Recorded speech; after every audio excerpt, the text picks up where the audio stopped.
மேட்டூர் பக்கத்துல கரும்பு விவசாயிகள் போராட்டத்துல ஈடுபட்டிருக்காங்க. என்ன காரணம் அப்படிங்கறத நம்ம பார்க்கலாம்.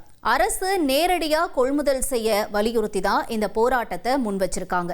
மேட்டூர் பக்கத்துல கோலநாயக்கம்பட்டி பகுதியில செங்கரும்பு பயிரிட்டு இருக்கக்கூடிய விவசாயிகள் இடைத்தரகர்கள் மூலமா கரும்பு கொள்முதல் செய்யப்படுறதா சொல்லி தங்களுக்கு விளை நிலங்கள்ல பயிரிட்டுள்ள கரும்புகளை அரசே நேரடியா கொள்முதல் செய்யணும் அப்படின்னு கோரிக்கையை முன் வச்சு சாலையில கரும்புகளை போட்டு சாலை மறியல் போராட்டத்துல ஈடுபட்டுட்டு வராங்க.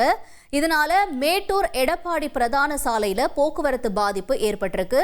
இந்த விவசாயிகள் போராட்டத்துல ஈடுபட்டுட்டு வர அந்த காட்சிகளை தான் நாம திரையில பார்த்துட்டு இருக்கோம். போராடுவோம் போராடுவோம் இறுதி வரை போராடுவோம்.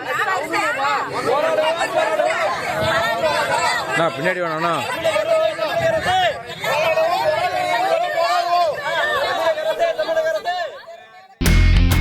இனி செல்லும் இடமெல்லாம் செய்தி. தந்தி டிவியின் வாட்ஸ்அப் சேனலை ஃபாலோ பண்ணினா செல்ல இருக்கும் இடமெல்லாம் செய்தி. இதோ QR கோட் இப்பவே ஸ்கேன் பண்ணுங்க, ஃபாலோ பண்ணுங்க.